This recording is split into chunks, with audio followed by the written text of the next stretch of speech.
Welcome to Ceasefire, where we try to bridge the divide in American politics. I'm Dasha Burns, Politico White House Bureau Chief, and joining me now, two guests who have agreed to keep the conversation civil even when they disagree.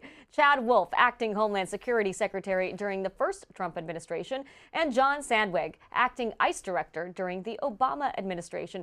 Thank you both so much for joining me. I feel very lucky to have your expertise here today. People who have worked on immigration enforcement, one under a Democrat, one under a Republican. Immigration is obviously the story of the moment, gentlemen. So I do want to start with your experience.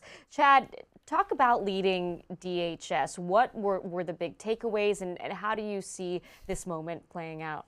Obviously, it's a challenging department. It's our third largest department in the federal government, and it's got a variety of mission sets. So, you know, my challenge leading that organization is in 1 minute you could be talking about cybersecurity, the next minute immigration, Coast Guard, TSA, travel security, and so a lot of different missions. Obviously, the mission today that's in the limelight is obviously that border security, and more specifically, the immigration mission as far as removal of individuals. So President Trump was very clear on his intentions to govern as a president during the campaign, which was to make sure that the border was secure and that you were removing individuals that didn't have a legal right to be here. And so what we've seen over the first year of the Trump presidency is nothing but remarkable progress on both of those fronts, particularly on the border. The apprehension numbers are low. There's very few, if any, catch and releases into the country. And now their real challenge is removals that we see every day, is locating these individuals. Well, first of all, prioritizing, locating, and then sending agents and officers out to effectuate those removals, then putting them on planes and getting them to either their home country or a safe third country for removal. So very complex organization and a very complex mission. Yeah, John, what about running ICE? What were some of those lessons learned, and what is important for Americans to understand in this moment? Yeah, Dasha, I think there's a lot of misconceptions out there about how immigration works in this country and the immigration challenges we face in the nation. First of all, I just want to echo what Chad said, though. I spent 4 years at Department of Homeland Security before going over to ICE, and it was a tremendous privilege to work there. There are a lot of responsibilities, and I think it's an agency that doesn't get the respect that it deserves, right? I think it gets a little bit of a bad rap. But on the immigration problem, I think, you know, we have to remember there's different let's start with who the undocumented immigrants are in this country. And very quickly, Dasha, the majority of what we would call undocumented immigrants, people who just have no immigration status at all, no meaningful claim to be able to stay in this country. It's a population that's been here a long time. Roughly, I would guesstimate roughly 75%, or about 8 to 10 million of the undocumented, of the about 12 million who fall into this category, have been in this country really since at least before 2015, and many of them much longer than that. So during those years, they've integrated into our society, right? They've married U.S. citizens, they've had children who are U.S. citizens, and that lies at the heart of ICE's challenge when you're doing immigration enforcement. Is you have these laws that have been on the books that say these people are deportable because they lack immigration status, but when you go to deport them and they have no criminal history, and they have these deep ties that, you know, that go to churches in our country. They have coworkers who they work side by side with. Their kids go to school together. It is very challenging for the agency to enforce the laws against that population. So traditionally, and under the Obama administration, of course, the focus was, let's focus on the worst of the worst. Let's focus on those criminal actors first. And you saw a real shift in immigration enforcement to where the focus first was on prisons and jails, making sure with that ability to know anybody who's booked into a prison and jail, we can determine their immigration status and then put them into removal proceedings. But of course, there's a separate issue of what do you do with this at-large population? And I think the challenge, Dasha, is that there are not nearly as many criminals, and the organization doesn't find as many criminals as I think the public expects. I feel like there's widespread consensus in America that we should be focused on getting those bad actors out of the country and securing that border. But it becomes a lot more controversial when you're enforcing the law against those individuals who don't have a criminal history or nothing meaningful, right? They might have a traffic offense or something of that nature. But just put it in perspective quickly, if you look at the data in 2018 and 2019, during Chad's time leading the department, ICE only made 40,000 at-large arrests in those years. only about 25,000 of those individuals have been charged with or convicted, or 30,000 of them have been charged with or convicted of a crime. And when we look at the types of crimes that ICE traditionally finds, and this was the same challenges we faced in the Obama administration, primarily they are not your most serious crimes. It's DUIs, it's traffic offenses like driving without a license, or immigration-related offenses. But in any event, what we are seeing now, of course, has been a shift in tactics that has really put the agency under more pressure than it's ever been before. I do think this is a crucial juncture for ICE's future, for DHS's future. You're seeing a lot of people talking about abolishing ICE or unwinding the Department of Homeland Security. I think there's a pathway for the president to fulfill his promise of a more bolstered enforcement, but using tactics that are going to be less controversial than we're seeing right now in Minneapolis. And I just hope that we start to see a transition back to that more targeted approach, which is not any less enforcement minded, but is going to result in a lot more safety, keep the officers a lot safer, keep the public safer, and reduce the temperature. Yeah, there's so much to dig into there. And Chad, I do wonder, John brought up what was happening during your time acting in that role. How different is the job in this moment compared to that, and the difference in tactics? Yeah, different challenges. Yeah. If you remember, during the first Trump administration, it was about how do you secure the border. If you recall, you had caravans coming to the border and people trying to get over. That's not the focus anymore. It's not. And so it's actually been a switch, right? Because the focus was the border during the first term. And yes, we did focus on deportations, but that was not the primary focus. It was actually trying to figure out stopping the individuals illegally coming into the country.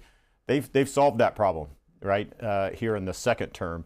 And now the focus is, okay, what do you do with the millions of folks, some of which John mentioned, that came across during the 4 years of the Biden administration? The American people said, we want them removed. And now the question is prioritization. I'm hearing a lot from John that about what the Obama administration was doing. The rhetoric sounds similar to what this administration is saying, which is worst of the worst first, prisons and jails. But the reality that we're seeing on the ground doesn't necessarily seem the reality to is match it's a little complicated, right? Because not only do you have hardened criminals that, again, I think, or at least we hear everyone wants out of their communities, and we can talk about sanctuary cities and things of that nature, but there are also 1 million, maybe 1.5 million folks here that are on a final order of removal. Not all of those individuals are criminals. There are some people that could be here for years, but they have a final order removal. ICE should be removing those individuals. But as John indicated, that's tough. They've been in the community for a long period of time, but that's the law. So unless they change the law, unless they tell ICE that a final order of removal, you don't have to remove those folks. It's ICE's job. In fact, it's their mission to remove individuals that have been through due process, have gone to an immigration judge, have likely gone to an Immigration Board of Appeals judge, perhaps even a circuit judge. In all those cases, the judge says you don't have a legal right to be here. You need to deport yourself. If you don't, you will be removed. And those are also some of the individuals that ICE needs to go out and remove from the country. Final orders of removal. Very important. They're not all criminals. Some are, undoubtedly. But they do have a mission. So I think the larger issue is, maybe we don't like ICE deporting certain people. Well, that's a question for Congress. It's not a question for ICE. ICE is a law enforcement agency, and they have a mission given to them by the law that they need to execute on. And that's what they're doing. Let's talk about tactics for a moment, because that is largely the fight that is playing out in Congress, as you mentioned, Chad. Congress is at odds over future DHS funding, and Speaker Mike Johnson expressed some optimism at getting a deal with Democrats. Bloomberg writes that he voiced confidence that Congress will agree on measures to restrain federal immigration enforcement after national outcry over the killings of 2 U.S. citizens in Minnesota. First of all, John, some of the demands that Democrats are making, that includes ending roving patrols, enforce accountability, masks off, body cameras on, among other requirements. Do you think that Democrats are pushing for the right things in the right way right now? I think there's some good things in there, Dasha. Look, I would like to see ICE figure out a way to deal with the masks. I'm very sensitive to the safety and the protection of the officers and why they want their anonymity. We are in an environment now where they can face individual threats themselves, or their family members can get harassed. I'm very sympathetic to that. On the other hand, though, you can't have a law enforcement agency that's routinely wearing masks. Traditionally, it just didn't come up very often during my time at DHS, and the only times that agents would wear masks would be if they're working undercover operations on the side, and there were real risks if they were identified as a federal agent.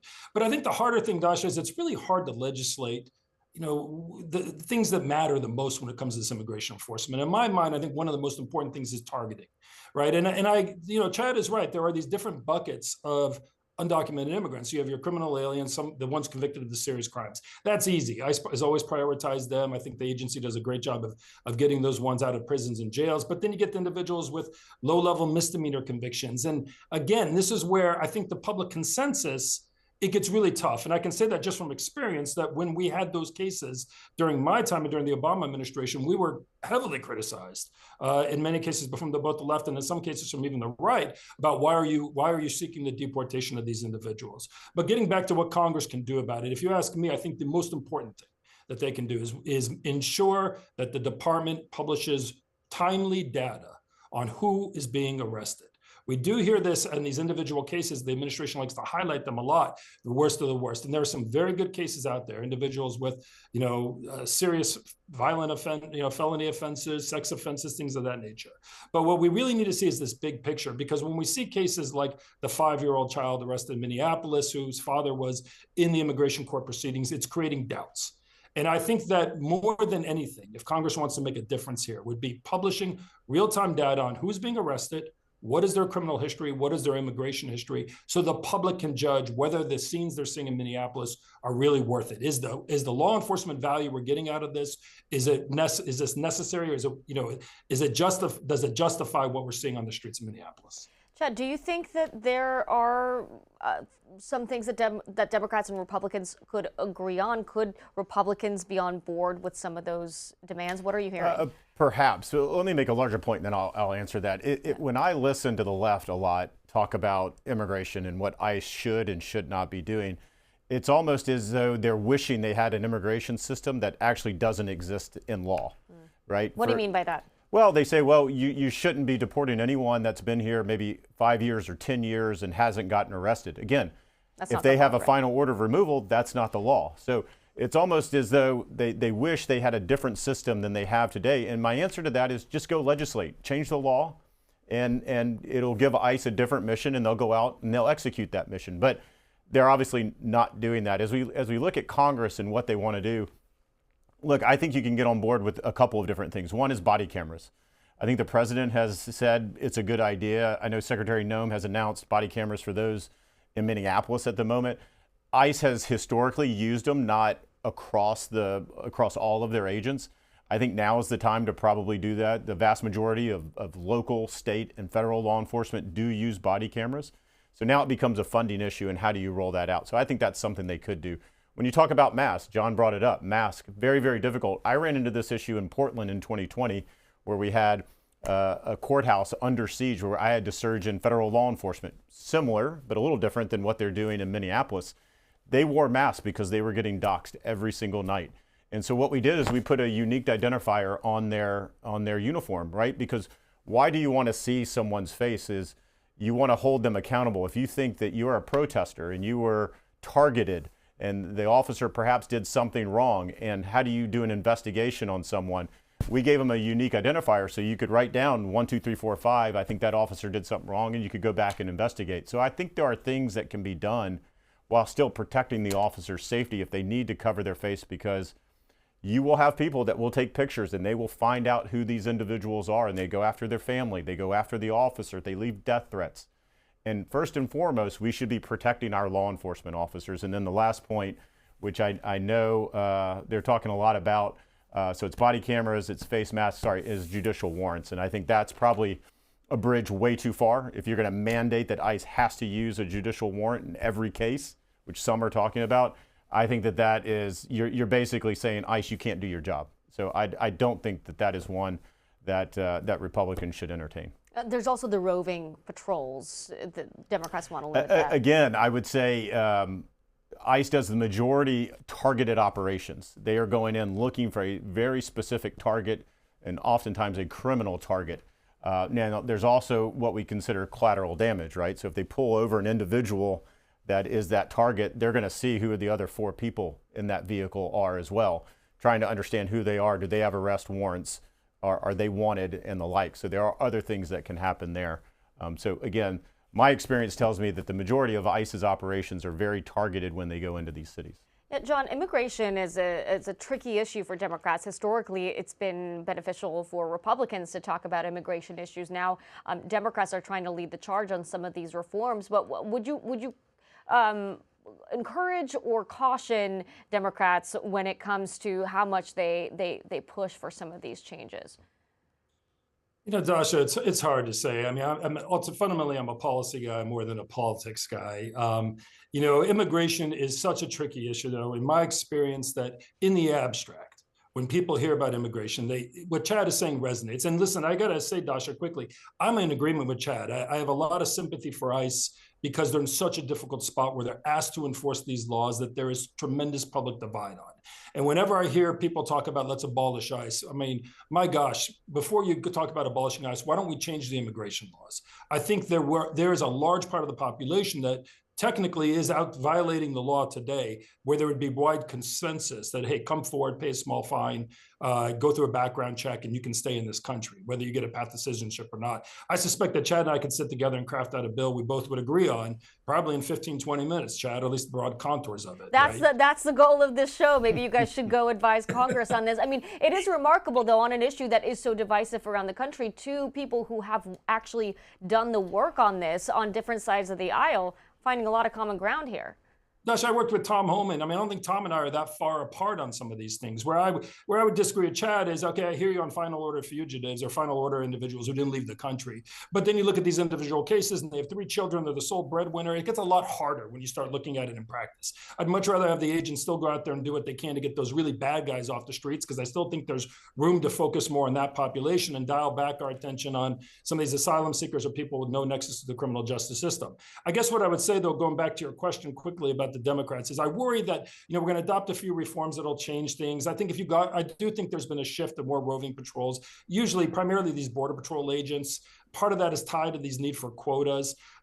This is what I was saying at the beginning. I do think I'd rather focus on transparency and let the public judge it. I just think it's too hard in these limited moments Congress has to say, we passed 3 changes, judicial warrants and masks, so we solved the problem. It's not going to solve what is frustrating them, which is this mass deportation effort focused on populations where, don't have that clear criminal history. The transparency will at least let there be public awareness as to what is going on, let the public have, attempt to shape, vote how they want to vote if they don't like what they're seeing.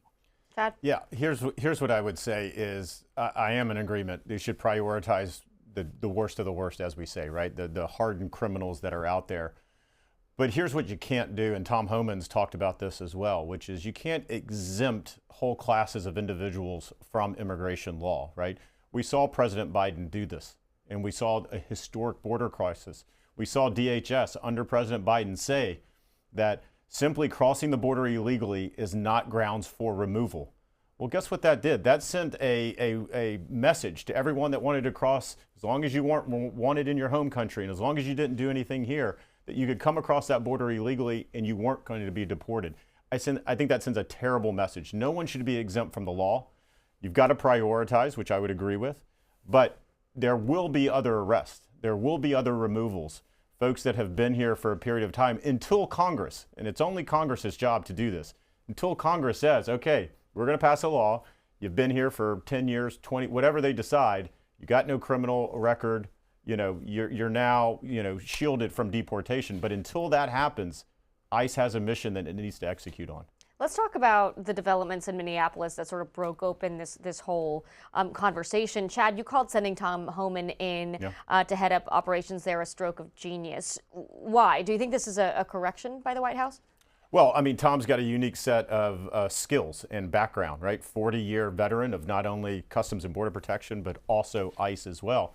And so he's able to talk to local officials, to sheriffs, to other law enforcement in a different way than perhaps the secretary could or others could. He's been in their shoes.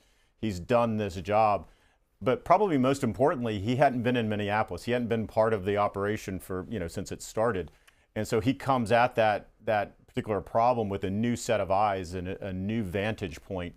Do you think there was mismanagement and a lack of expertise prior to Homan coming in?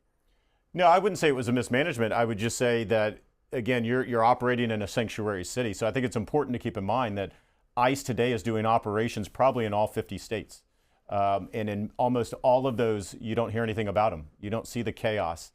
It's only in sanctuary cities, for the most part, do you see this, because you have policies and you have leadership there that is working against ICE in real time. And so they have a very specific challenge when they go into a place like Minneapolis.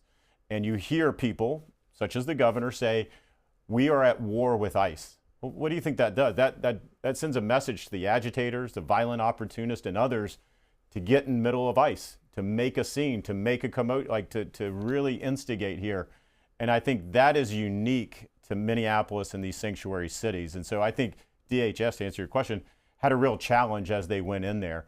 But I think the president sending Tom Homan in there said, I want to see a different course of action. I don't think he liked what he was seeing over a period of time, and that's why he sent Tom in.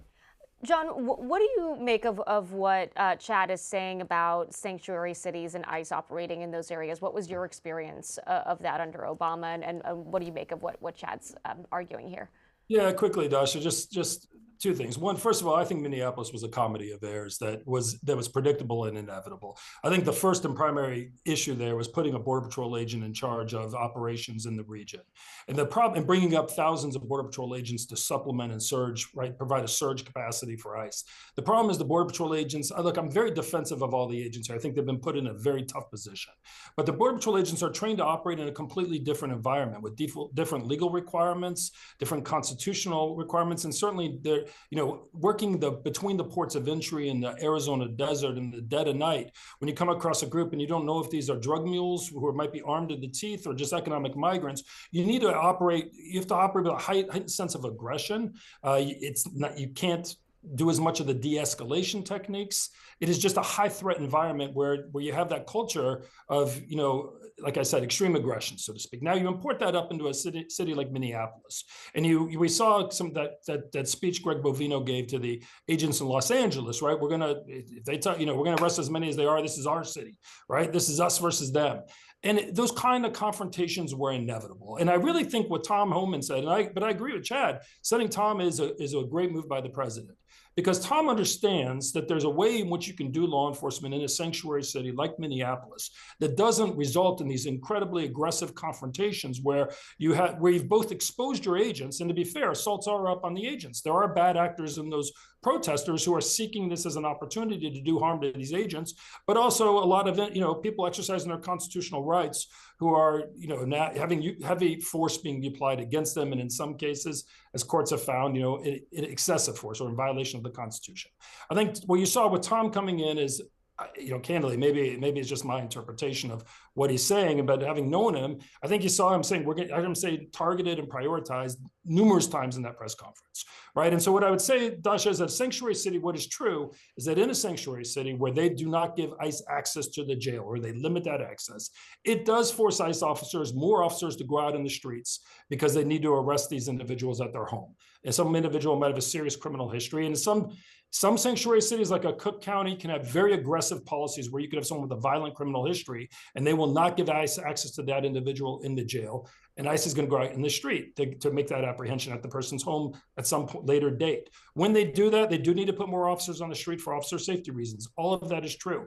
But I guess what I would disagree with is it doesn't mean you have to surge 1,000 Border Patrol agents there to have these aggressive confrontations with protesters. And as Chad said, across America today, whether it's in San Francisco or, countless other sanctuary jurisdictions, let's just say Boston, you see ICE agents are out there making arrests without those scenes we were seeing on TV every day, without the chaos, because they're doing it in a targeted manner. They're prioritizing the worst of the worst, where it's much more a surgical operation, get in, get the target, get out, rather than these kind of aggressive approaches to make sure your presence was felt in the city and that you're aggressively IDing people. So I think it's about how this is done.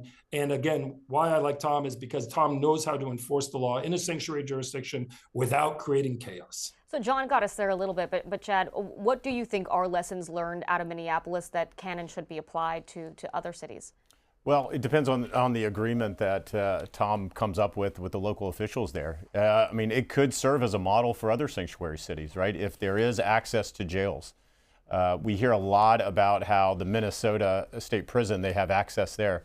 Well, that's fine and dandy, but the majority of their targets are not in a state penitentiary. They're in a county jail or a local jail. And so ICE really needs access to that. I think what it tells you big picture is that if you don't want chaos and you want safe interactions with ICE, or you believe that you want safe interactions with ICE, then cooperation with ICE at that local level takes that out of the public view. It puts it in a jail setting, and they're able to do their job very efficiently and effectively. But if you want chaos, which is the ironic part about sanctuary cities, right? You have mayors saying, well, we don't want ICE in our community and we protect our neighbors. But if you have those policies and you release these people out in the street, you're actually inviting more and more officers into your community, because what took 2 officers to go in a jail setting and pick up 1 or 2 targets now takes 20 officers to go into a neighborhood and pick up those same 2 targets. So I think it's about cooperating, and it's about talking. Lessons learned. I think it's trying to come to an agreement with these sanctuary city politicians and leaders in these communities to say, ICE has a job to do. They are going to do their job. And let's try to do it in the most effective and cooperative way as possible. But at the end of the day, we're not, ICE can't just fold up their tent and go home and not do their job. They're going to effectuate immigration authority, immigration arrest in every city across the country. Yeah, John, I'm curious what your advice would be to Democratic leaders in blue states and cities, and in sanctuary cities in particular, to how to avoid something like what happened in Minneapolis coming to their area. Dasha, listen, I just rejected the proposition that the Minneapolis was a byproduct of the sanctuary cities. Sanctuary cities are problematic. Sanctuary cities create, in many cases, in some cases, I do think they create public safety risks. Not all sanctuary cities are equal. Some of them say, we're going to draw the line. If you have a serious or violent criminal history, we'll let ICE have access to the jail to take you into custody in the jail. Some sanctuary cities go beyond, will go beyond that and say nobody can have access to the jail.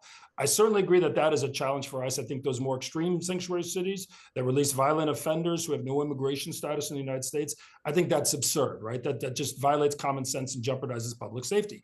But this idea that the only way to address a sanctuary city is to surge 1,000 Border Patrol agents in there and tell them outside of their training, and Dasha, understand, please, that Border Patrol agents and ICE agents just are not trained to deal with these First Amendment, people exercising their First Amendment rights and protesters, and say we're going to aggressively confront them. And as Greg Bavino said, we're going to bring in truckloads of less than lethal pepper balls and tear gas we're going to confront these guys. That is not a necessary byproduct of a sanctuary city. And what I was saying earlier is that sanctuary cities started in the Obama administration as a rejection of our focus on prisons and jails. And advocates who were frustrated that we thought that was the right approach pivoted to state and localities and put pressure on them to limit the ICE access to those jails. But for over, 14 years now, ICE has been enforcing the law, getting those bad guys off the streets in sanctuary cities. Ideally, the agents could do it in a more safe, secure environment, but they know how to do it in a way that is less disruptive. Minneapolis was not a byproduct of a sanctuary city. It was a byproduct of a policy decision to surge 1,000 Border Patrol agents in there and task them with aggressively confronting protesters. The good news, though, is I heard Tom say all the right things in this press conference, back to a targeted approach with a priority on those bad guys. I'm optimistic that he's going to demonstrate that you can have immigration enforcement without having chaos in a sanctuary jurisdiction. Chad? Yeah, I mean, here's what I would just say on that last point, which is when you have ICE officers in a locality like Minneapolis and they come under attack because you don't have local law enforcement, I do agree. Local law enforcement is better to do that riot control, the crowd control, and let ICE focus on their mission, which is a targeted criminal operation to grab an individual and remove them. But if local police isn't going to do that, well, then you have to surge resources in. And you don't surge 50 or 60, you surge an overwhelming force. That's just basic tactics to make sure that those ICE officers remain safe, because you don't know how it's going to escalate.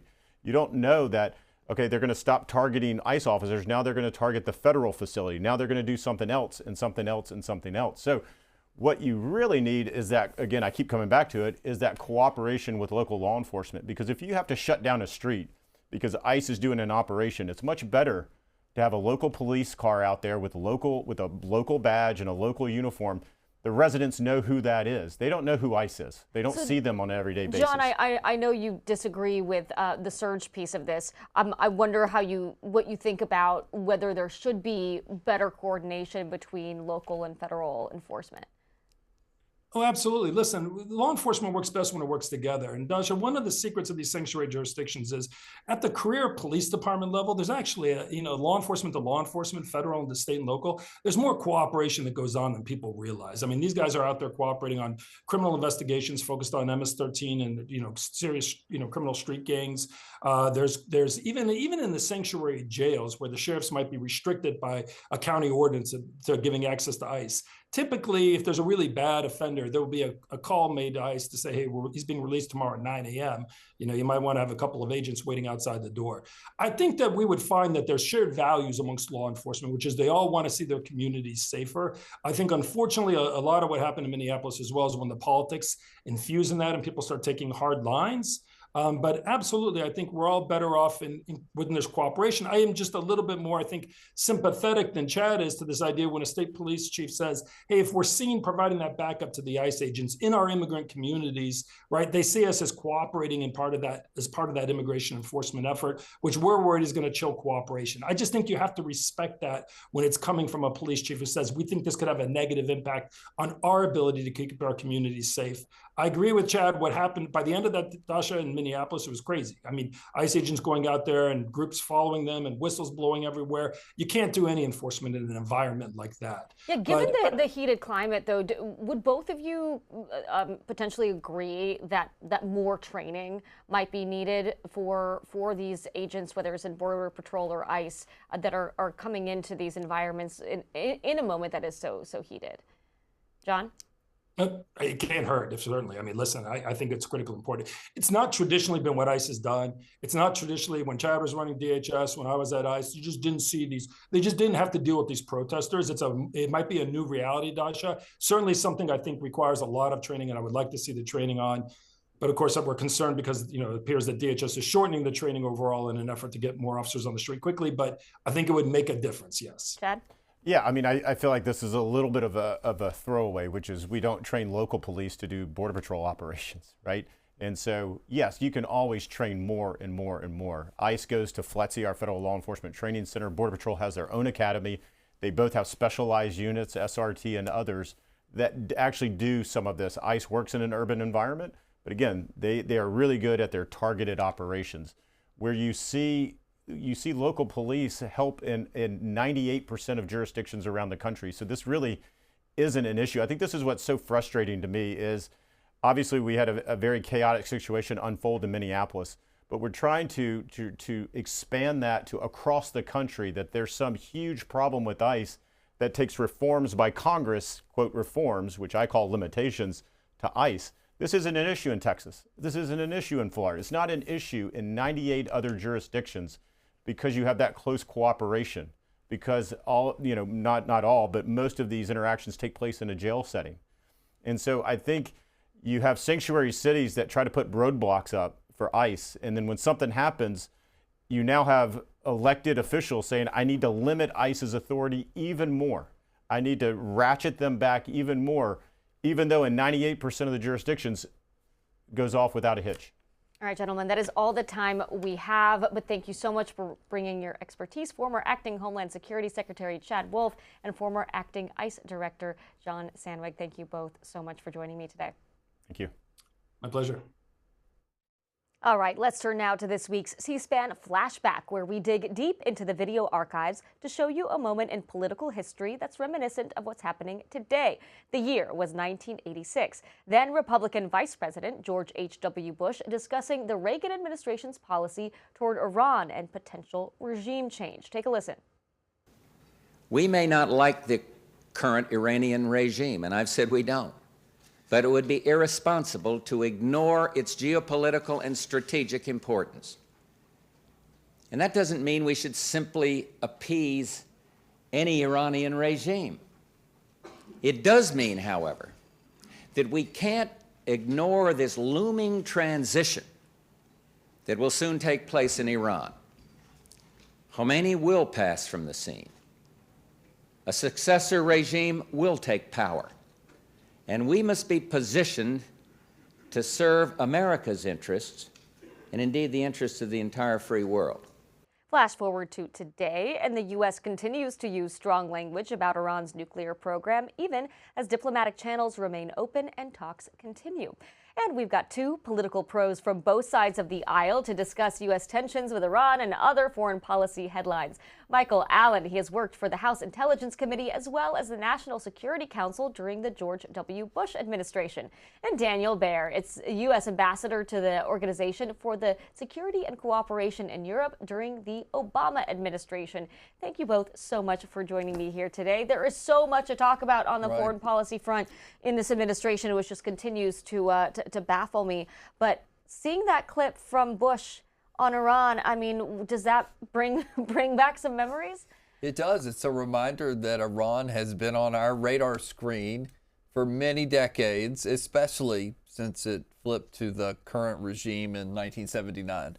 You can tell that back then George H.W. Bush is trying to rally support for probably sanctions or international isolation of the Iranian regime, and here we are so many years later with even bigger problems with them as we try to cope with might be the vestiges of a nuclear program, their support of terrorism around the world, and of course our growing concern about their ballistic missiles. So they're a big issue for this country for a long time. Yeah, Dan, looking back to that and thinking about this moment here, where's your head at? I guess I'm struck by the fact that we've had 40 years to prepare for what George Bush was talking about the day after. And it's kind of interesting how much we've been focused through Democratic and Republican administrations on kind of getting to that day after, and how little time, despite having 40 years of preparation, how little we focused on what happens the day after. I mean, Khomeini is now 86 years old. The day after is not going to be 40 years from now. And we know that that's coming. And I think having a vision for what comes after is going to be really important when that happens. So the U.S. and Iran have been hinting at the possibility of reaching a nuclear deal. Here's Secretary of Defense Pete Hegseth this week. Listen. The President's been clear from the beginning, as he was before Midnight Hammer. Iran will not have nuclear weapons capabilities.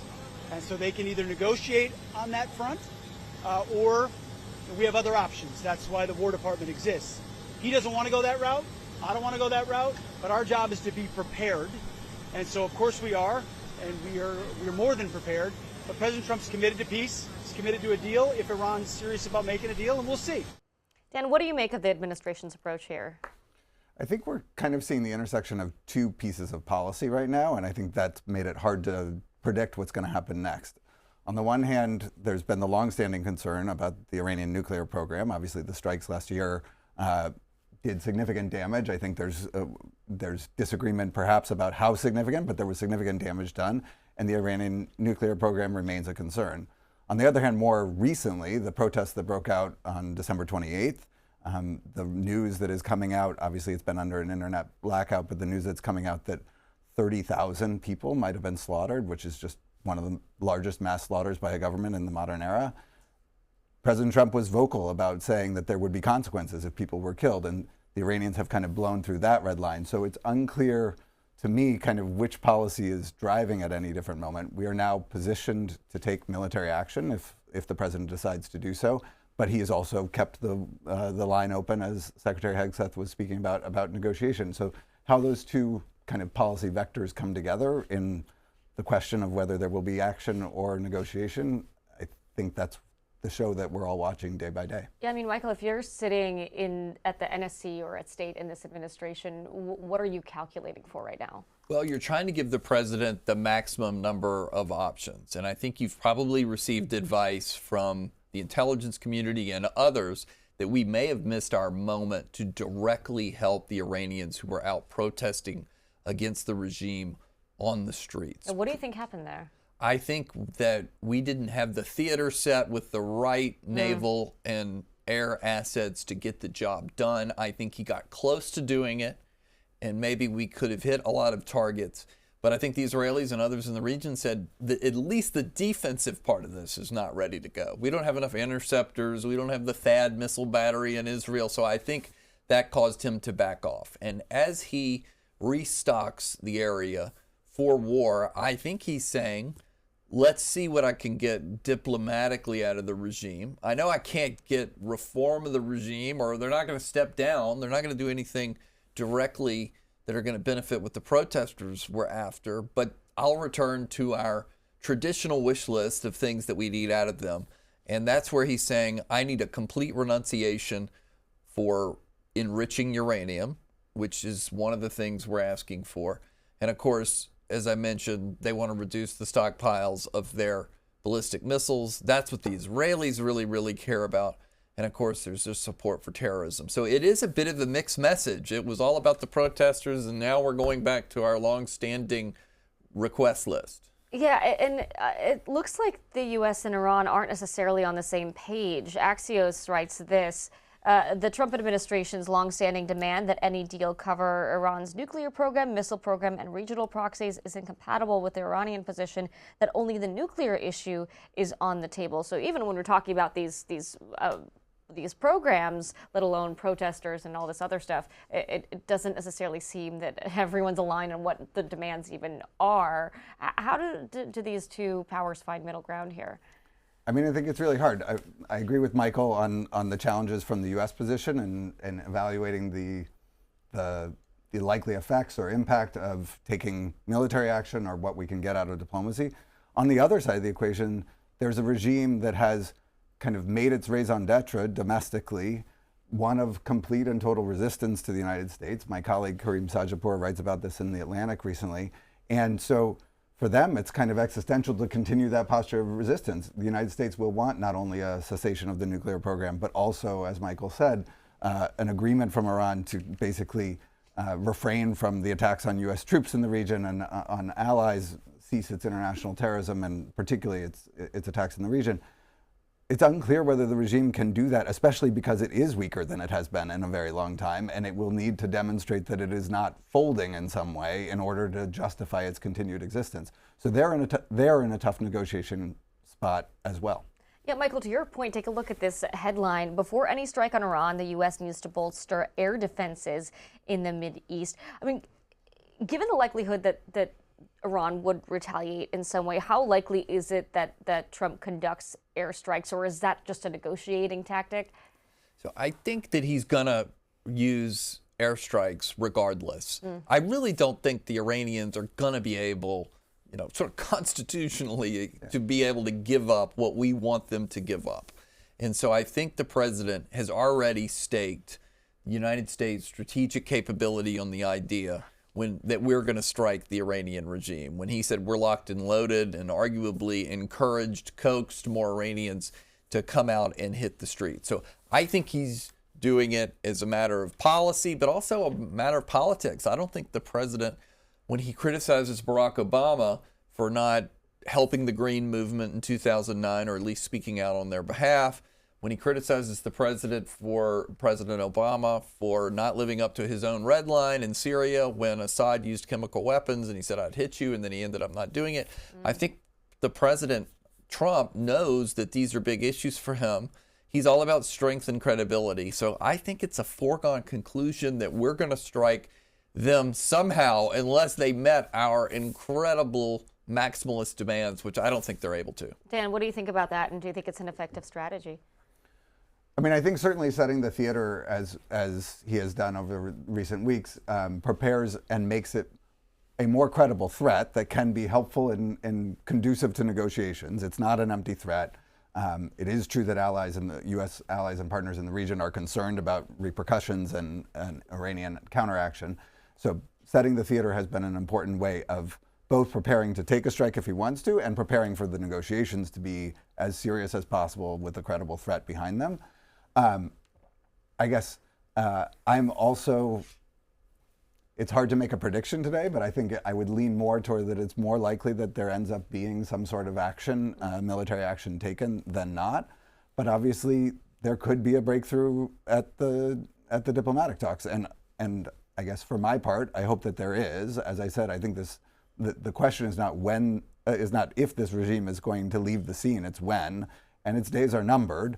I think it is more predictable and manageable from a U.S. interest standpoint and from the interests of our partners in the region if we're able to get what we want strategically at the negotiating table rather than through military action. Let's take a jet over to the Western Hemisphere and talk about Venezuela, because this week marks 1 month since the capture of Nicolas Maduro and his wife.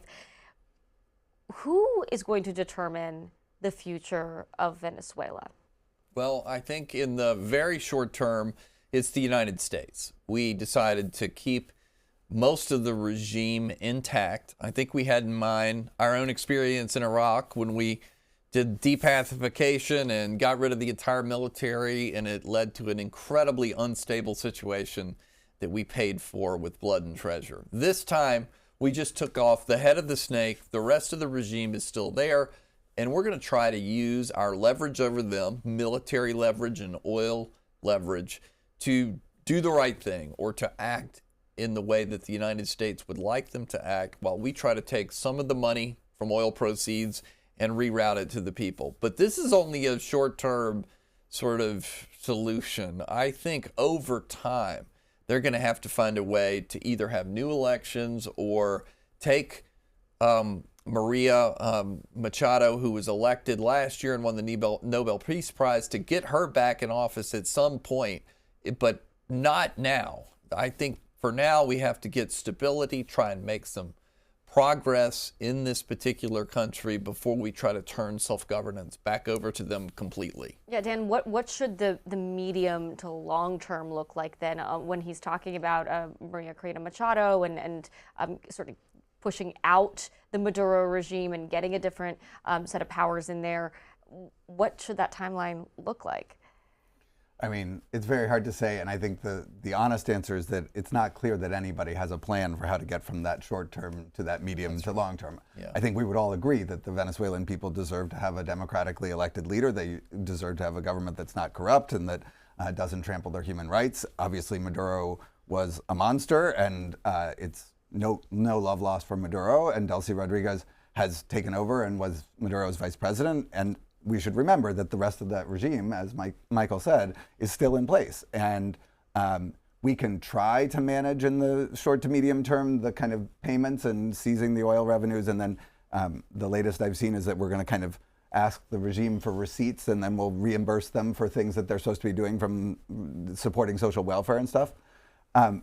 So far, I don't think the Venezuelan people have seen much in terms of the changes in their daily lives. And as Michael said, over the long term, people are going to demand that change again. They may give a little bit of a pause to see how things pan out, but if the rest of the regime is unable to deliver on what people want, there's going to be impatience with that, and that impatience will be directed not just at the regime, but at the United States. So we have to be careful about our long-term interests in the region as well. Michael, one of the administration's arguments for going into Venezuela and for this focus on the Western Hemisphere is to neutralize powers that are adversaries like Russia, like China and Iran. Do you think that the U.S. has done that effectively in Venezuela? I think we're on the way to doing it. Just the fact that we're there and presumably able to dictate at least big things like cut the Chinese out, cut the Russians out. I think that's one of the areas where we can succeed.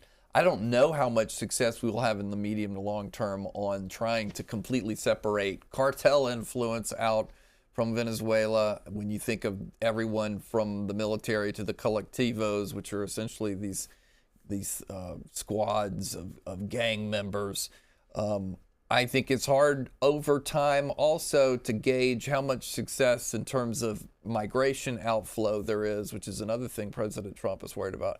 So there's a lot of things that are really hard to do, even if you've got some power over the Venezuelans. But I think it's achievable when we say to them, you better not let the Chinese in here in any big way. And by the way, I think we've already cut off the oil that is being sent to the teapot refineries in China. So that's one thing that's occurred so far.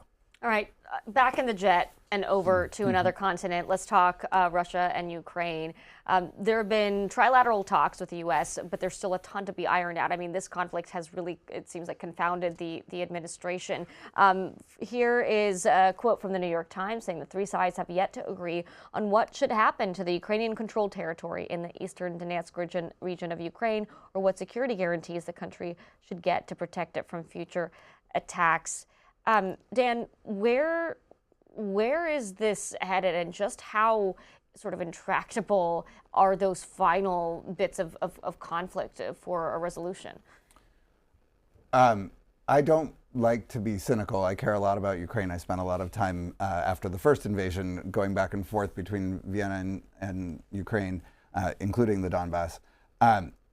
The challenge at this point is not around a negotiating table. The challenge at this point is a political problem, which is Vladimir Putin is not ready for peace and does not want an end to this conflict. He has not achieved his ambitions, and he has actually retooled his entire economy and therefore his regime around the continuation of this war. And so I think he's playing the Trump administration for time right now, and he's happy to do that, and he's happy to say that he'll go to more meetings or have people go to more meetings. But there is I see no evidence that there's a sincere desire for peace from the Russian side. And until there is, it will be moving commas, arguing about paragraphs, etc., ad infinitum. The Ukrainians, on the other hand, have been ready, obviously, for peace from before the invasion began. I think they are sincerely trying to find a way to make it work, but they have to do two things. One is to put down things that they can live with and be an independent sovereign nation with, and also demonstrate good faith to the Trump administration that seems to still believe that there's a chance that Putin wants peace. And I think that's a mistaken assessment. Michael, what do you think? Is the Trump administration getting played here? Well, I don't know that they're getting played yet, but I absolutely agree that Putin is not ready for peace yet. He needs to be conditioned to make real concessions. And the way you really condition him, I think, would be for the United States to ramp up our sanctions tremendously. Second, it'd be nice if we were still in the game of transferring our own weapons to them, but at least the Europeans are buying our weapons and shipping them to the Ukrainians. But there's a category of weapons, which are long-range precision strike, that we ought to sell to the Ukrainians because they were having a tremendous amount of success knocking out Russian refineries. And when you knock out Russian refineries, you take down how much oil money they're able to take in, which is what fuels the war machine that Dan just mentioned. So we have to get serious about how are we pressuring the Russians. And I don't see the Trump administration excited to do that. I think what President Trump wants is an agreement. I don't know that he's totally wedded to any of the details of the agreement, but he looks at the two parties and he says to himself, who's easier to pressure? And I think he thinks it's got to be Ukraine, and therefore they should give up territory. But the Ukrainians can't give it up. This is would harm the national security of their country. So I think that is where we are. I think that's the nub of the issue. Putin doesn't want to compromise, and if we want peace in the medium term, we need to get him to a place where he thinks, wow, this has gotten too expensive for me. Meanwhile, our NATO allies are watching how we're handling this, and obviously they're involved in those conversations. And there's been a ton of discussion about the future of these alliances amid the president's desire to own Greenland. Now he's backed off of the military threat. He's backed off of the tariff threat. But I was in Davos, and it was the talk of the entire region. I mean, everybody was concerned about not just the Greenland issue, but what that signified. Take a listen to the Danish Prime Minister. Let me emphasize that in a situation where the world order as we have known it is under pressure, it's changing rapidly, maybe it's gone, then we need a stronger Europe than ever. And I think there are some lessons learned in the last couple of weeks for Europe if we stand united, if we, of course, do not compromise on our democratic values, and if we send a very clear signal. If somebody is threatening us from outside, we will stand up together and we will respond. Then we are able to find a way forward. Michael, has the U.S.-European relationship changed forever? It's changed substantially, and that was the president's objective at the beginning when he said, you've really got to start carrying more of your own weight. And I think he scared them so much that they actually did all up their commitments on what they would spend for infrastructure, but more importantly for military purposes. And that was a good thing. It was done a little bit too roughly for my taste, but I'm glad that the Europeans got there. But I think when they're finally stepping up to help Ukraine in a more concrete way and building their own defense industrial bases back, to try and beat them up over Greenland is a bridge too far. They're doing what we asked them to do. And it's one thing, I think, to justly criticize them for their economic policies and to look at how their economies have become sluggish and encourage them to be more innovative because we need them as a Western bloc against China and others. But it's quite another, I think, to just sort of say, we're going to come over here and steal some of your territory, get everybody all upset and riled up, even if the president was just trying to do it for that very purpose, which was to get attention and to negotiate something less than a full takeover. I think is counterproductive, and we shouldn't be spending our time doing this. Yeah, Dan, if this relationship were to shift, is there putting any toothpaste back in the tube? If the next person in power is a Democrat or a different kind of foreign policy Republican, can you claw things back? Somewhat. I mean, yes and no. The level of trust that we had basically since World War II and certainly since the fall of the wall and the end of the Cold War, I mean, I won't say never, but that is not in our lifetimes, I think probably, maybe yours, not mine, putting back in the tube. The structural reasons for the United States and Europe to cooperate remain. It is absolutely in the interest of every American that we have close relationships with the Europeans. It's absolutely in the interest of every European that they have a close relationship with the Americans. And so that will remain. And so that offers an opportunity to build something new in the wake. That is all the time we have. Gentlemen, thank you both so much, Michael Allen and Dan Baer. And let's close this week's program with our ceasefire moment of the week. A tech startup developed a unique way to bridge differences in American politics. The company, called Matter Neuroscience, attempting a social experiment to connect people from one of the most liberal cities with one of the most conservative. Here's how they did it. Bought this payphone on Facebook Marketplace and then modified it a bunch and then changed the signage to say call a Republican. And then we brought the payphone to San Francisco, California, which is the most liberal city in America. And after we installed the phone, we then got on a flight to Texas where we bought another payphone in Dallas and drove it 2 hours west to Abilene, the most conservative city in America. And then at an Airbnb, we modified it a bunch and had it say call a Democrat on it. And when you pick up this phone in Texas, it automatically calls the other phone in San Francisco. Project is called The Party Line, and the goal is to get people from different political viewpoints to have meaningful, not hateful conversations. So I am not a Democrat per se, but I am a resident of San Francisco. I kind of abandoned the Democratic Party. Oh, okay. Yeah. I mean, are you a Republican? I'm not necessarily a Republican, but I'm not really a Democrat either. I'm more of like independent party. Like, all right. I just feel like there's so many good points on both sides. It's really hard for me to make like a decision. We gotta work on bridging, our commonalities together. We're all probably working class, so we gotta unite and just come together. And it's like politics, all they do is divide, and yes, I think America lose. could do better about that for sure. Yeah. The tech company has plans to relocate the San Francisco phone booth to other cities over time. That's it for this episode of Ceasefire. We're also available as a podcast. Find us in all the usual places. I'm Dasha Burns. And remember, whether or not you agree, keep talking and keep listening.